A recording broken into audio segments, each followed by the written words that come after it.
Hi, everybody. Hello. Welcome to the Archrival session at Retail Innovation Week, empowering associates as advocates. I am going to share my screen with you.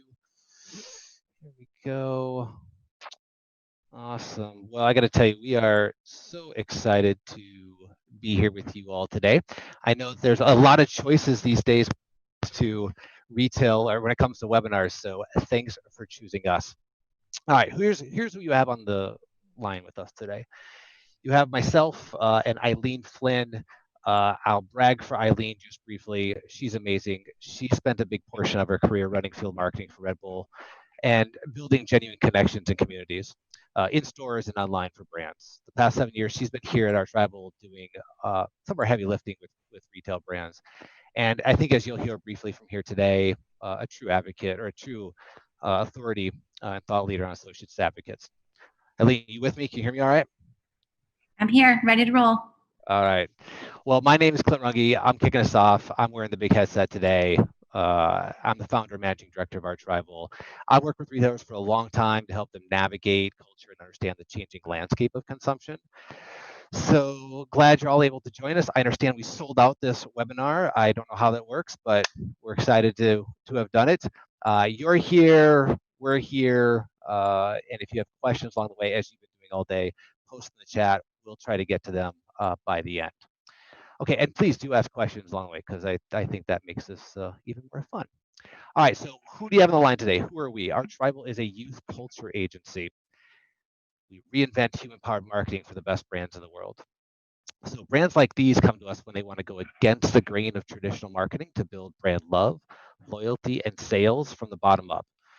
These brands know that people drive brands, not boardrooms, and that's the point we'll make today over and over. These brands leverage us to create the networks in and around their businesses that drive their most important metrics. For Adidas, for example, that's sell-through. For Spotify, that's subscriptions. For EA, it's insight. For Red Bull, it's sampling. For Hollister, it's store traffic. Samsung, it's trial. And Fireball, it's pouring shots. To reach these goals, we've been working with a lot of these brands for a while, but in particular the past 6 months, to leverage their associates as advocates. Their employees and your employees hold an amazing opportunity today, and I would say actually always have, to validate your brand, to authenticate your brand, and essentially to promote your brand.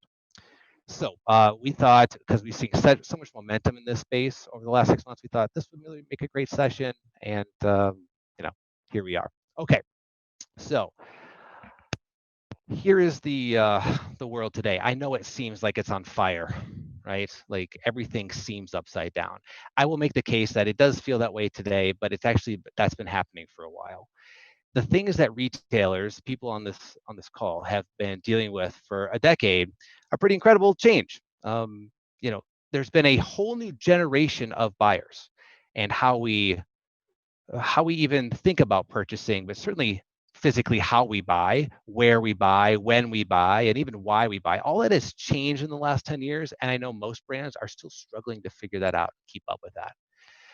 You've had, recently, but this is again has been building. You now have these group of empowered consumers, and they expect different things of your brands. I was just talking to a company the other day, and it's like, they got into business to make money. That's how every business started. Well, most businesses started, especially ones that have been around for a while. They got into business to make money, and today now they're asked to be not just make money, but like be moral leaders of society.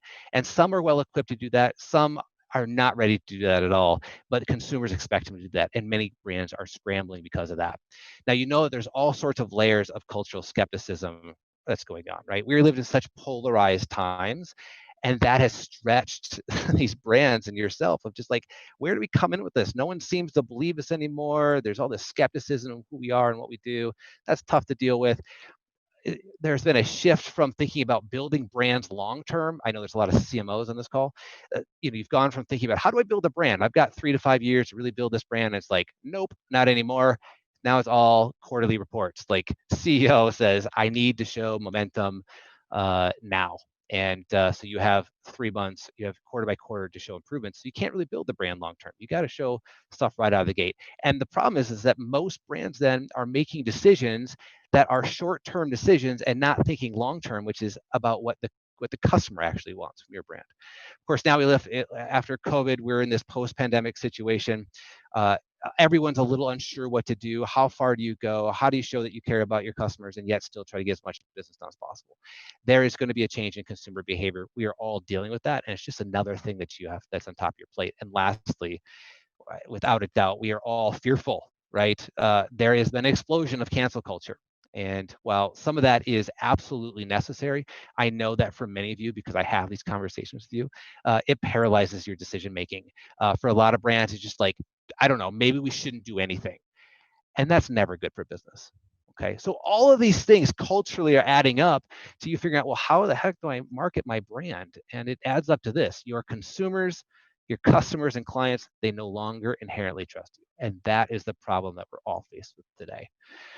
I think we used to assume that as customers, that if a business was, if it was successful, then it must be doing things right and everything's okay. We didn't maybe care in the past about how the product got to us, what went into making the product. It was just, if it made it to the shelves and we bought it, like, it was fine. That's a different generational type of thinking. But now it's totally different, right? Now the customer assumption is that you're probably doing something wrong. Like, that's the starting point with them. And as a capitalist, you're probably hurting something, somebody, or some part of the environment. And I mean, honestly, you can't really blame the customer. In many cases, they're absolutely right. Okay, so here's the kicker. You used to be able to rely, to fight that, you used to be able to rely on your own people. And we thought, well, if we pay our people, if we pay the associates, if we're employing the associates, then we can assume we have this associates' loyalty, right? They'll defend us in these times. But now I would make the argument that not even your own associates may trust you. Or better said, what we need to be doing is building the bridge with associates so that the trust is bigger, stronger, and our relationship is more transparent. That's how you get the trust, okay? So we're in a whole new situation. Let me break it down. This is the room, okay? This is the room where the next deal is done. This is the room where the next fashion is decided that's what will make it to the stores. This is the room where the next artist is going to be greenlit, the next movie is going to be made, what opinions are going to get published, and what the next big thing is going to be. This is the room of cultural gatekeepers. Well, it used to be the room. Now the room looks a lot more like this. See, the idea of being a brand, or at least a successful brand, is no longer limited to this upper echelon of businesses who spend lots of money on media. Like, we can all be brands now. Your customers can be brands, and they know that. And they're creating and producing and promoting. Who needs the validation from a label, a brand, or a business, right? Who needs to be discovered anymore when everything that they need to be successful, to get what they want in life, is literally in the palm of their hands? Why try to convince somebody in that boardroom who, those people probably don't look like me, don't act like me, they don't think the way that I think or value what I value? Why would I try to get something out of them? The fact is that customers today don't need that. The creators don't need that. They don't need your access. And so we live in a gatekeeperless culture now, or at least we're moving more and more towards that. And if you, as a brand, try to resist that, try to squash that, you're going to get called out. Now, I only tell you that because when the brand headquarters loses its grips over the customers, it opens the doors for associates and employees to be more vocal about what they see day to day. It's like, oh, well, I can express myself too. And I actually see what's going on inside of these businesses. I have the ability now to tell you about it. And that can be a good thing or a bad thing, depending on how you actually do business and if you've invited your associates to be part of your journey. Now, of course, we're not all doing the right things. That's very difficult, and we are in an immense time of change and reflection, and so we can't expect everyone to have it all figured out. But I will tell you that if you invite the associates along in the journey, like for many of them, like, that's part of the win. And what we found is if you let them tell your story, it's way better, way more authentic than you trying to do it. Okay, so you don't even have to have it all right. This is also what the boardroom looks like. It's a frenzied feed of influencers. I would actually call them experts, that consumers specifically follow for their style, what recipes I should make, the travel to-dos, beauty tips, skincare routines, workout regimens. I'm following these people, and I've curated my list together because I trust these people to tell me how to best live my life. And I trust them way more than you or your advertising. The younger you are, the more true this is. Okay, so I think this is a great quote. Comes from our Archrival Almanac. That's our research report. You can get that anytime online. I get hair recommendations from Amber, and then I follow this girl to look at her outfits, even though I can't afford any of her things. And I follow workout girl Nicole for when I go to the gym. So this is how we're actually getting our influence these days. And I would say that these experts, today they're sort of in a model that we call traditional influencers, right? People have built a following. I would actually make the argument, and Eileen would as well, that these experts could just as well be your associates if you set them up that way. All right. When you look in the mirror, you see a mirror image, a backwards image, right? And a long time ago, there was a book written Through the Looking Glass and What Alice Found is a sequel to Alice in Wonderland. And if you are familiar with that book, you know that when they looked through the mirror, they were looking at an alternative universe where things were contrary to the real world. That is, that things were not as they should be. And I want to tell you that your customers and your employees are peering into your company and asking the question, are things as they should be? Do you treat your employees the right way? Do you have equity and equality? Are you being ethical in your practices? Are you being environmental and sustainable? You know, we all know that buying from your brand is a vote. Okay, we vote with our dollars these days. We know that, but consumers are doing more digging and they're louder now in what they find. They actually have the platforms to do that.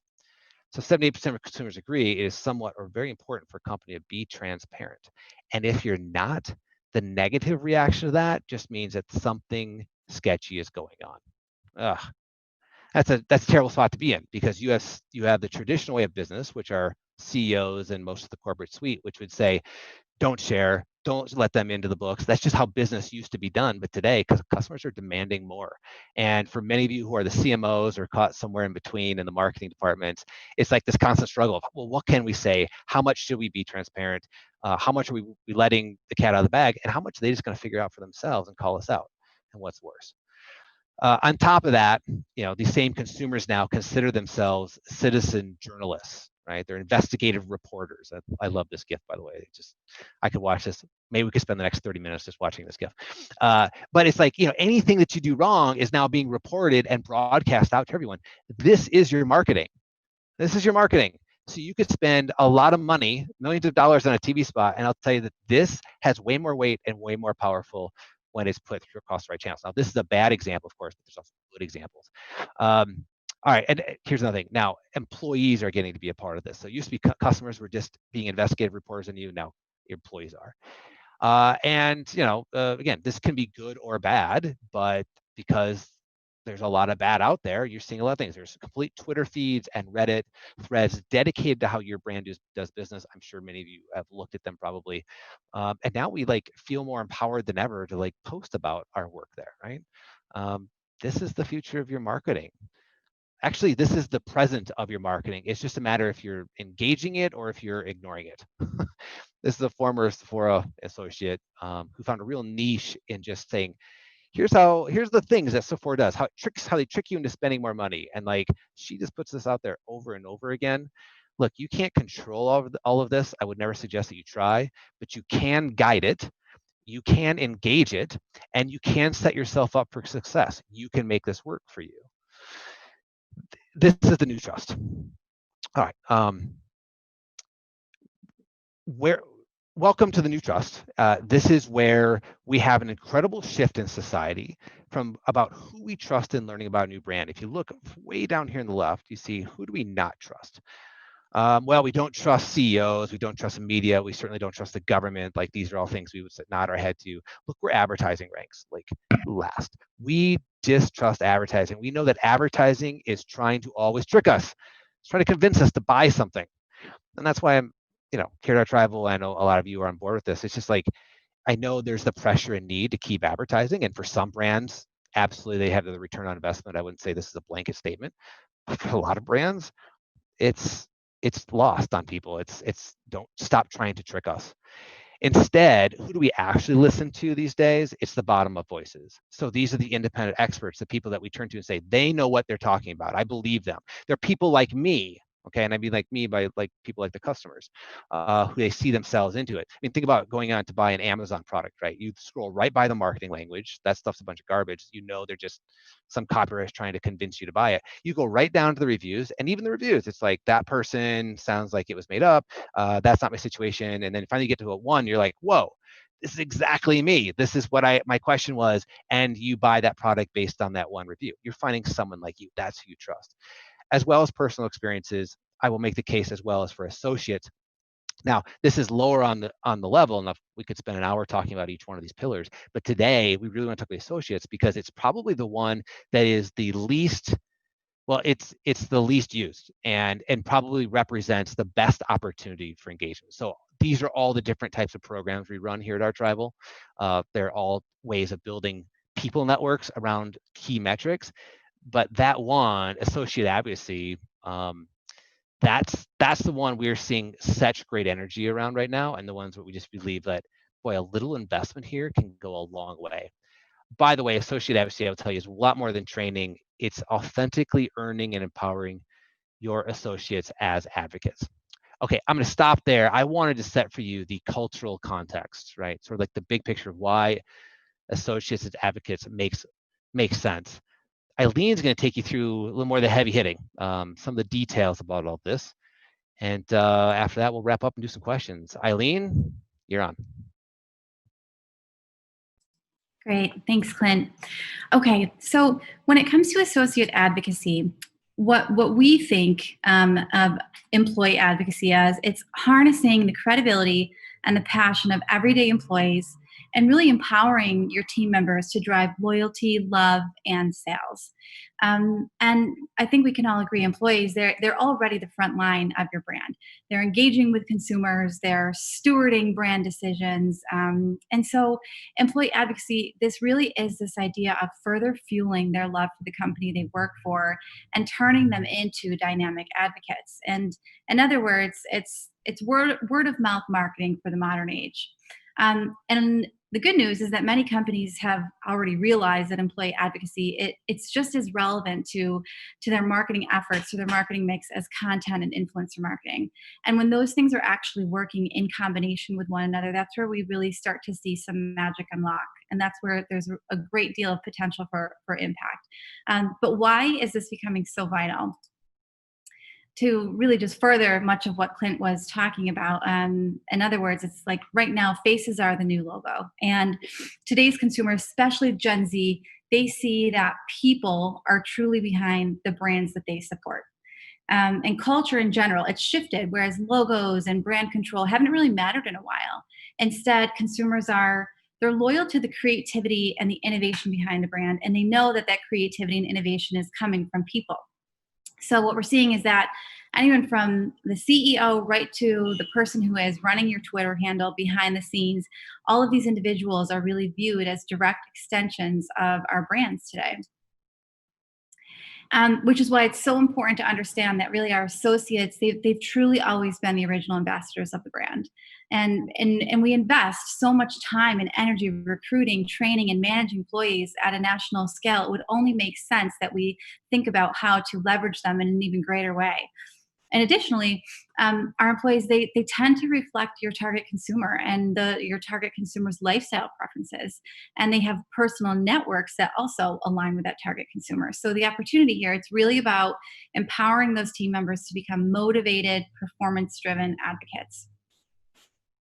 More specifically, why associate advocacy is very important. There's like the internal impact that it can make, and then there's the external impact that it can make. And on the internal front, so to speak, it starts with employee engagement. So employees, they want to rally. We want to rally to make a difference. And the more we can involve employees in these bigger picture decision making and provide them with a greater sense of ownership and belonging, the more meaning that they're going to find in their work. And of course, the greater our employees are engaged, the greater their commitment to our company, to our brand. And as a result, that shows up in the real world in a really powerful way. Second to that is this ability to drive company culture. what we see these days is that company culture, it matters as much as compensation and benefits, truly. Employees being trusted, employees being invested in this way, it really makes them, it's the things that make them want to show up to work every day and to contribute to that culture. And we're really seeing the difference with brands who have intentional advocacy initiatives versus not. We're actually seeing some interesting trends with regard to ENPS and stronger employee net promoter scores. Additionally, talent attraction. So we understand that 91% of employees at small and medium-sized businesses, they view non-traditional benefits as important to their job satisfaction, as really an extension of what I just said a moment ago. And so this is just one way that employee advocacy, it extends to overall organizational health and brand image goals, also through talent attraction. It's what excites candidates to want to come and be a part of your team. Additionally is talent development. So when it comes to these associate programs, there's the opportunity to elevate your current employees. So investing in their professional development, helping them figure out how to build their personal brands, how to develop new skills. So there's really some incredible personal brand growth that can be warranted for your internal team as well. And then additionally, it's really straightforward is marketing, or rather reducing your marketing spend, especially in this moment, empowering employees where marketing dollars are strained. It could really go a long way for us. So that's a little bit about the internal impact. Now, with regard to external impact that we see coming from associate advocacy, first and foremost is brand trust. You have people who are humanizing your brand. And, we know that people are not trusting traditional advertising these days. And so employee-generated messages, they're really perceived as more credible and more trustworthy. Also, it gives you the opportunity to experience audience growth online, expand your social footprint, increase online engagement. Brand messages, their reach is brand messages reach 5 times further when it's shared by an employee versus the same messages being shared by an official brand social channel. So engaging your associates in this way, it really has the potential to definitely grow your reach and your impact online. It also will support your brand when it comes to awareness, let's say around key moments, calling on your associates, your employees when you have a new product launch or during key initiatives or key campaigns, leveraging this community to build a buzz around that campaign and product launch. And in this way, it also helps you to expand your reach. Your associates, they're well connected, and it's going to be when we have individuals who are confident, who are competent in your product and your brand, and who are able to transcend that knowledge and that passion out into their own communities. In doing so, it's helping to win and attract new customers and consumers into your brand, as well as intensify usage or consumption or purchase from existing consumers. And hopefully, of course, all of this has a positive impact on sales and revenue, and a really positive impact on the bottom line. The more education and the more brand love we can arm employees with, the more tools we can give them to connect with consumers. The hope is that the more that will translate to sales. So those are just some examples of why advocacy, but some supporting stats to make that a little bit more tangible. We know that content shared by employees receives 8 times more engagement than content shared by brand channels. We also know that sales representatives using social media, they outsell 78% of their peers. People are nearly 3 times as likely to trust recommendations from friends and family than companies' social media posts. While organizations with high employee engagement outperform those with unengaged employees by over 200%. And finally, 70% of customer brand perception, it's determined by experiences with people. So again, you're really seeing the tangible impact, the quantitative results coming out of companies' ability to leverage their associate communities to make a greater impact.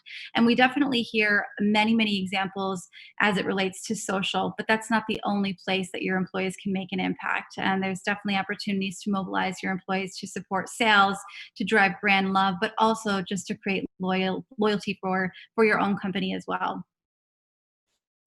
So when it comes to some models, how you can actually activate your employees.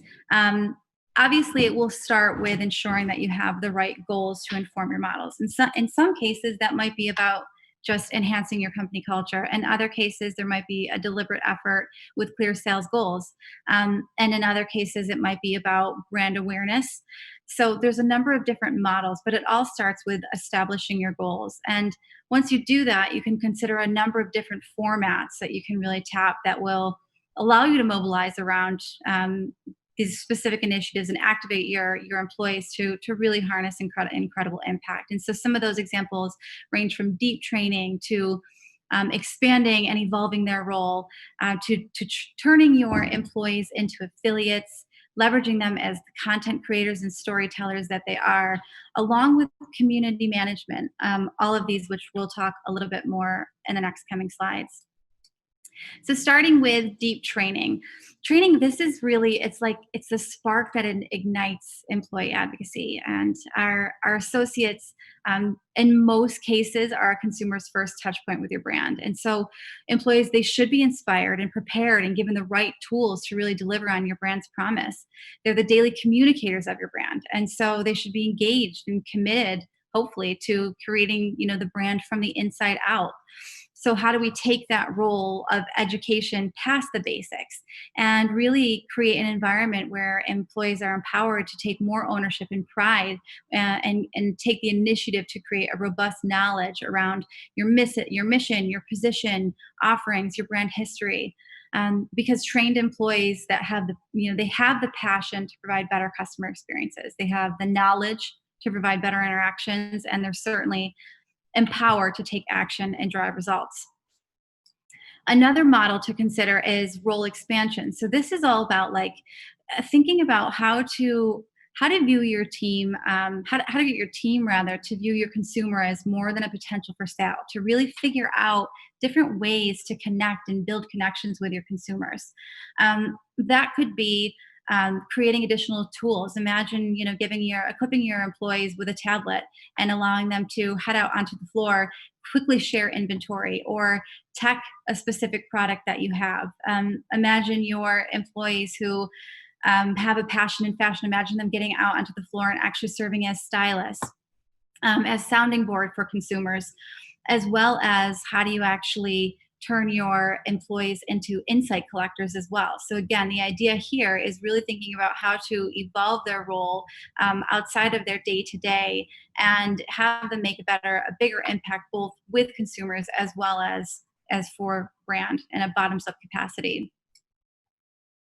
Another model that we look at when it comes to associate advocacy is all about content creators. And as we said before, faces as the new logos. And so this is all about mobilizing your team to create content, not only to build organic social stories, but it also forges a stronger bond between your team and your brand. So the idea here is to really strategize around the time that associates are spending on social, provide them with the opportunity to express themselves through what they do at work. And this often is just about giving them the permission to take what it is that they're doing at work and the love that they have for your brand inside those four walls. And again, giving them that permission, inviting them to share that more outward. And you'll really be amazed what you can see. Another example here, and almost an extension of the one prior, is affiliates. Clint alluded to it earlier on. We often see brands have some level of hesitancy to actually translate their associates into affiliates, and they find themselves looking outward to other individuals that aren't associated with the brand already. But the reality is that your associates, they know how to sell, and they're going to rise to the challenge in this new social environment. And so we really ought to think about how do we reward our teams for continuing to drive brand love while they're off the clock, because they're probably doing it anyway. So how do you do that in a more organized capacity, one in which actually turns and translate into sales? That could be creating a gamified affiliates program that allows your associates to earn their way up a reward ladder. That could be around specific seasonal products or specific launches, and so on and so forth. And finally is this idea of community management. And in this case, we know that your employees, they have access to some of your biggest fans. In most cases, they are your biggest fans, but they also have access to your biggest fans as well as key thought leaders in your industry. And so consider how to leverage your team to foster this community by empowering the strengths of your associates who are passionate in these areas. And in other words, it's like turning your associates into these pseudo marketing managers who are able to curate these networks of micro influencers in their local communities, seed them with product, seed them with brand messages, inspire them in some way, an effort to amplify your message out through this community and online. Again, fully managed by your employees specifically. So those are some models, some different formats when it comes to the different ways we can activate employee advocacy, again, with respect to the different goals that you might have as an organization. And some case studies to touch on a few of those. The first one, what we'll talk about is Reebok.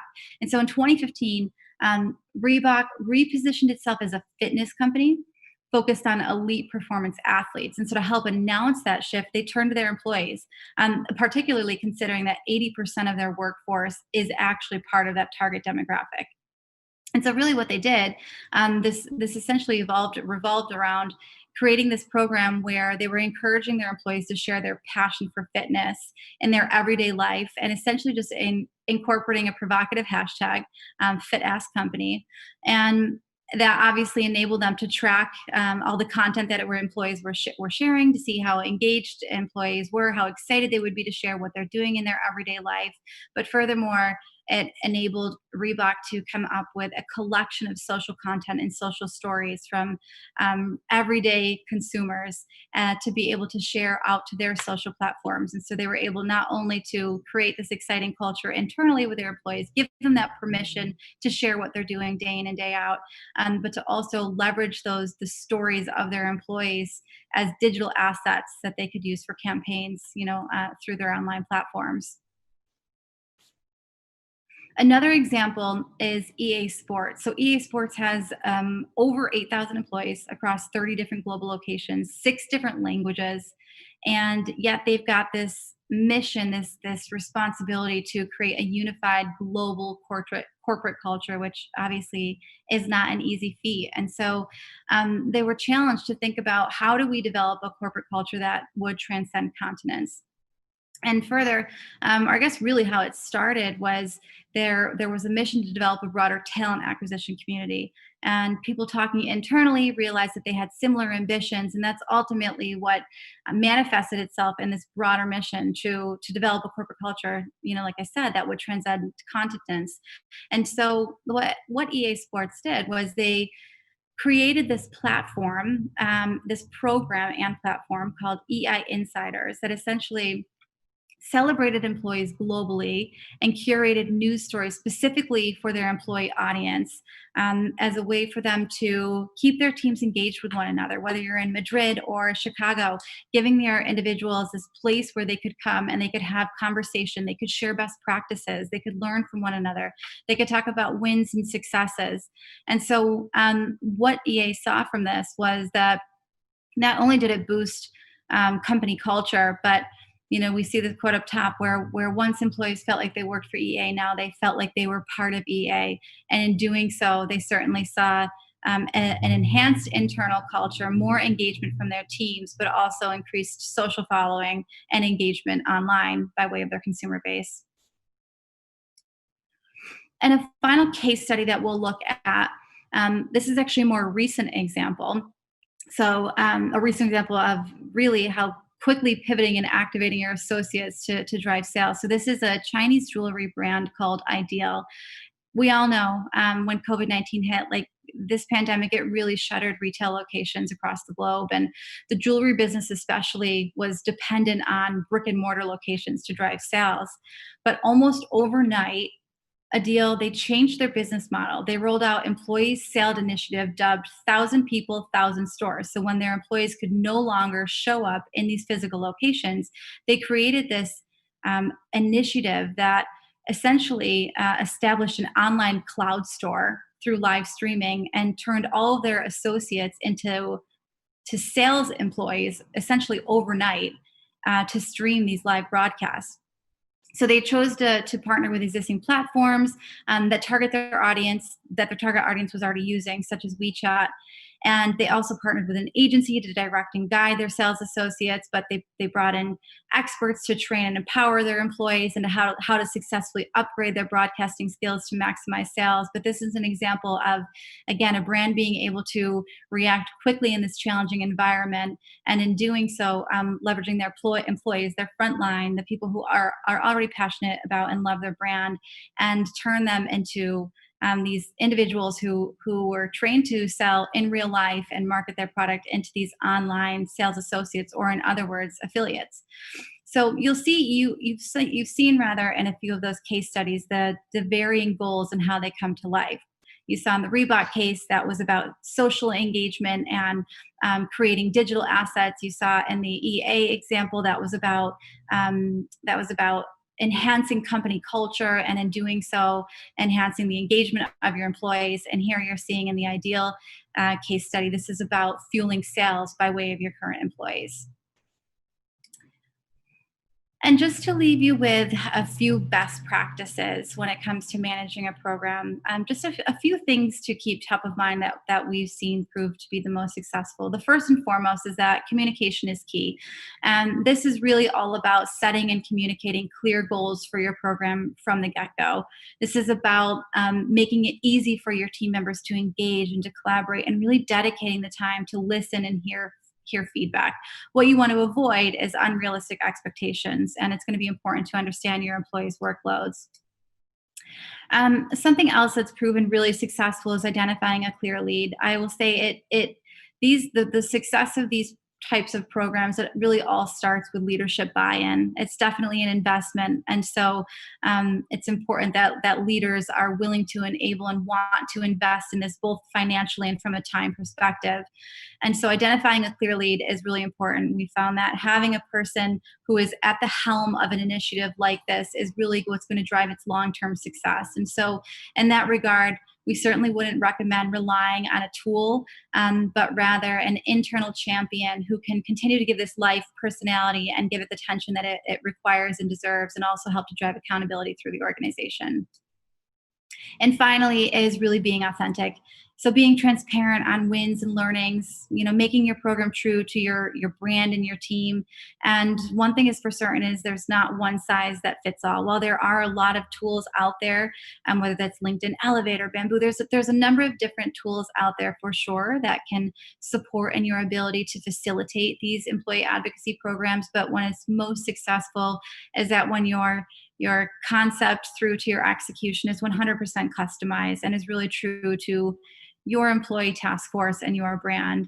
And what we know with certainty is that employee advocacy, it needs to be fostered. It absolutely can't be forced. So we would suggest not mandating it, but really inspiring employees to engage, and allowing them the space to opt in and make that decision for themselves.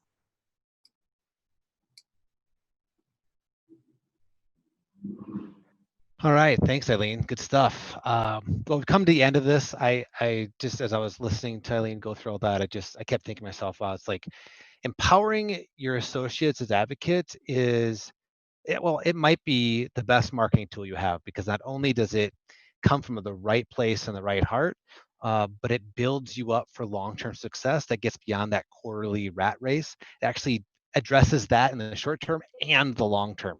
So I think there's a lot to it, as well as just like the reverberation that you will feel across the entire organization, the culture shift, the energy, the thought process, the work ethic, like all of that stuff rises when your employees, bottom to all the way to the top, are super engaged into the organization. All right, so with that, I know that it's a short presentation on associates advocates. I hope that you got something from all of that. Of course, you can always reach out to us, to Eileen or myself, archrival.com, great place to start with us. We did have one question, Eileen, if you want to kill the feed. There was one question I think that you might be best be able to handle. What have you seen to be the most effective in rewarding your teams? Is it money, position, recognition, especially for teams that are in the field and maybe hourly versus full-time? What do you see as being the most effective? It may seem straightforward, but what we've seen to be most effective is actually recognition. Now, of course, when you think about the different types of programs with regard to, if you have a training initiative versus affiliate, when it comes to affiliate, you're going to find reward in the way of usually kickback and sales. But in general, what we're seeing is that recognition and additional responsibility, in addition to greater autonomy to be able to contribute to the program and to be able to help drive the initiative forward has proven most successful in terms of incentivization.